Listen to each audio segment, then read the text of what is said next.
परिवार ने उन्हें घर में घुसने तक नहीं दिया। यहाँ तक कि अब जब राहुल अपनी नई दुल्हन यानी कि सास को लेकर गांव पहुंचा तो गांव वालों ने ईंट झाड़ू से उसका स्वागत किया और दोनों को जमकर खरी खोटी सुनाई। राहुल के पिता ओमवीर ने उन्हें गाड़ी से उतरने का आदेश दिया और कहा कि दोनों ने परिवार और गांव की इज्जत को दांव पर लगा दिया है। उन्होंने राहुल को चेतावनी दी कि वो इस गांव में दोबारा कदम न रखे। राहुल के पिता ने साफ तौर पर उससे कहा कि वो उन्हें अपने बेटे के रूप में स्वीकार नहीं करते। हालांकि इसके बाद राहुल और सपना ने अपने पड़ोसी के घर में रात काटी। इसके बाद वो सुबह फिर से गायब हो गए। अब कहां गए किसी को इसकी खबर नहीं। हाँ, एक दोस्त ने जरूर उन्हें बाइक से पाली क्षेत्र में छोड़ा था, लेकिन इसके बाद वे कहां गए इस बात का कुछ पता नहीं है। राहुल ने यह भी कहा कि उसने सपना से कोर्ट में शादी कर ली है और अब वो अपनी नई जीवन साथी के साथ ही रहेगा। मीडिया रिपोर्ट के मुताबिक इस मामले में परिवार ने चुप्पी साध ली है। राहुल के पिता कुछ भी बोलने से इनकार कर रहे हैं। मड्राक के गांव मनोहरपुर के जितेंद्र की पत्नी सपना अपने दामाद के साथ प्रेम संबंध में आ गई। बेटी की शादी से पहले ही दोनों घर से निकल गए। दोनों बुधवार को दादो थाने पहुंचे और यहां आकर उन्होंने बयान दिया कि वो अपनी मर्जी से गए हैं और जीवन भर साथ रहेंगे। इसके बाद जो ड्रामा हुआ वो सभी ने देखा। सास ने कहा कि उसका पति उसे मारता था। कहाँ गए थे? बिहार। आप क्या चाहती हैं? मैं इनके साथ रहना चाहती हूँ। शादी की है? ऐसे चले गए थे। अभी शादी वगैरह नहीं की। बिहार में कौन सी जगह? सही। नेपाल। बिहार क्रॉस करके नेपाल। मतलब बिहार क्रॉस करके वो एड्रेस तो तो आप थोड़ा टावर नहीं लाते हैं। आपके जो घर वाले हैं उनका कहना ये था कि करीब 3-4 लाख रुपए नकदी व कुछ जेवरात लेके आई, ऐसा कुछ है? बस ये तो यहाँ पहन के गई बोल रही ये वैसे ही मंगलसूत्र जैसे यहाँ से उतरी वैसे यहाँ आ गई। आरोप झूठा लगा। हाँ, मैं मवेशिया पालती हूँ भैंसिया। 3 लाख रुपए औरत का क्या नहीं होता है। 1500 रुपए ले लिए, इतनी मार लगाई सुबह से शाम तक। ठीक है, जो रात नीचे चले रहता है, कुछ कमाएगा नहीं। अभी तक एक मकान बना के नहीं दिया। क्या कर सकता है वो? 1500 रुपए डाल देता है, उसका ही हिसाब लेता है मुझसे। कहाँ कर दिया, कहाँ है, कैसे? जब उन्होंने मुझे आरोप गंदा लगाया तो उन्होंने एक बार ये नहीं सोचा कि धमाके से ऐसी गंदी हरकत क्यों करेगी। फिर भी बोलता है कि तू उसके साथ भाग जा, छना है, तुरंत भी है, ऐसी है। मैं बोली सही है, मैं बात नहीं करूँगी। बात क्यों नहीं करेंगे? अच्छा, उनके द्वारा जो आरोप लगाए उसी से आप तंग होकर मतलब ये कदम उठाया आपने? अब जो मेरी जिंदगी में आया भैया, मेरा वही पति है, मैं क्या छोड़ती हूँ। इस आरोप के बाद पति सामने आया और घरेलू हिंसा और मारपीट जैसे आरोपों से इनकार किया और कहा कि उसे बस अपने पैसे चाहिए। खाली हाथ गई है, 200 रुपए ले गई, मोबाइल ले गई। नहीं, सब झूठ है। 5.5 लाख रुपए का जेवरात है, 3.5 लाख रुपए कैश है। इसके लिए मेरी अगर आप मैं झूठ समझोगे तो मेरी बच्ची से बयान ले सकते हो। हाँ, मिलने दिया था जी, वो बोल रही थी, मैं उसी का रहूंगी। जितने और क्लियर करिए जी, ये जो 3.5 लाख रुपए आप बता रहे हैं जी, वो 3.5 लाख रुपए आपने कहाँ से कैसे निकाले, कैसे घर पे रखे शादी के लिए? जी, 1.5 लाख रुपए जैसे हमारा दूध बिकता है, जो दूध बिकाने के लिए हम देते हैं दूधिया से, 1.5 लाख रुपए वहाँ से आया था।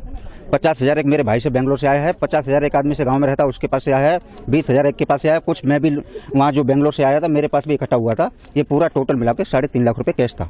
अच्छा, और जेवर कितना था? जेवर 5.5 लाख रुपए का पुराना भी था, नया भी था, जो पहनती थी अपना वो भी पूरा था, जो बच्चे के लिए कुछ बनवाया था वो भी, सब कुछ पूरा टोटल मिला था। क्या बताया उसने? जी, वो सिर्फ 200 रुपए बता रही है, वो नहीं बताएगी ना, ऐसा कैसे बता देगी? तो कहाँ कर खर्च पता ही नहीं, हम लेके नहीं आए, 200 रुपए लेके आए। पुलिस क्लीन चिट क्यों दे रही है अभी कि नहीं वो महिला तो सही कह रही है? नहीं, कोई बिल्कुल गलत है जी। जितना मैं बोल रहा तक क्या उन लोगों से, जिन लोगों से आपने पैसा लिया? नहीं जी, पुलिस इतना एक्शनबाजी नहीं ले रही है। मैं कल से देख रहा हूँ थाने में दोनों आए हुए हैं, कोई एक्शन नहीं ले रही है। मेरा कहना ये है, मेरा सामान वापस आना चाहिए, दोनों को जेल भेजना चाहिए, क्योंकि बहुत चोरी की तरी दे रहे हैं आप लोग। बहुत बड़ा अपराध है इस दुनिया में, सबसे बड़ा। मैं ये कह रहा हूँ दोनों को जेल होनी चाहिए। सर, मेरी सब योगी जी से रिक्वेस्ट है, दोनों के लिए जेल होनी चाहिए। मेरा सामान मुझे बरामद मिलना चाहिए आज। चोरी की भी तरी दे रहे हैं क्या आप लोग? जी, चोरी है, सरियाम दिख रहा है सबको। इसके अलावा सपना देवी की जेठानी ने भी इस तरह की किसी भी बात से इनकार किया और महिला को खरी खोटी सुनाई।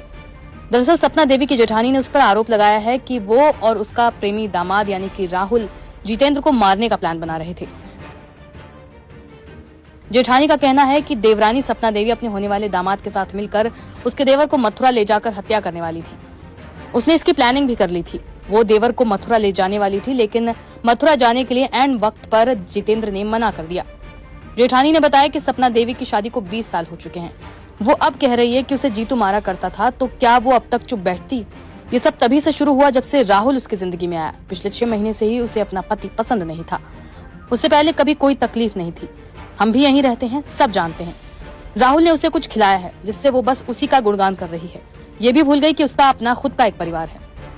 बता दें कि अलीगढ़ की रहने वाली सपना और उसके दामाद राहुल के रिश्ते को लेकर 2 दिन तक काउंसलिंग चली। सपना राहुल के साथ रहने को आमादा थी, फिर आखिर में उसी के साथ चली गई। राहुल ने कैमरे पर बताया कि दोनों शादी करने के लिए तैयार हैं। दोनों कानूनी प्रक्रिया के तहत कोर्ट में शादी करेंगे। गौरतलब है कि राहुल की शादी सपना की 18 साल की बेटी शिवानी से 4 महीने पहले तय हुई थी। एंगेजमेंट हो चुकी थी और शादी की तारीख 16 अप्रैल तय हुई थी। इसी बीच बातों बातों में सपना को राहुल से प्यार हो गया और ये लव स्टोरी इतनी आगे चली गई कि राहुल और सपना घर से फरार हो गए। जी, आपका मामला पूरे देश भर में चर्चित है और आज आप अपने कहाँ पे जा रहे हैं और कहाँ से आ रहे हैं अभी? बाकी तो अभी थाने से मतलब छूटे हैं। कौन से थाने से? कौन से थाने से छूटे हैं? मड्रास से। तो अभी ये साथ भी हैं आपके, आपकी सास होने वाली सास थी ये। अभी कहाँ जा रहे हो आप? अभी तो नहीं भाई, बाकी कोई स्टेप लेंगे कहीं। ये अपने साथ ले जा रहे हो, सास के रूप में ले जा रहे हो, पत्नी के रूप में ले जा रहे हो? पत्नी के रूप में लेके जा रहे हो। तो अपनी पत्नी से थोड़ा सा रूबरू कराओ आप। अवगत कराना है कि थाना क्षेत्र मड्रास में एक प्रकरण जिसमें अनीता नाम की महिला अपने तथाकथित दामाद राहुल निवासी दादो के साथ चली गई थी, जिसको सकुशल बरामद कर लिया गया है।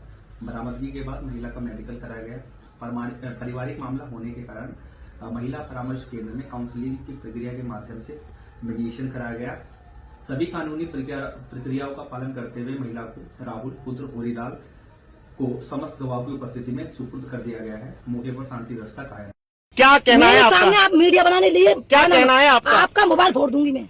अच्छा, हाँ बस। ठीक। मैं आपके आगे हाथ जोड़ती हूँ, आपसे रिक्वेस्ट करती हूँ, मेरे सामने मीडिया। नहीं, मैं तो आपसे बस इतना ही पूछना चाहता हूँ। जोड़ती हूँ।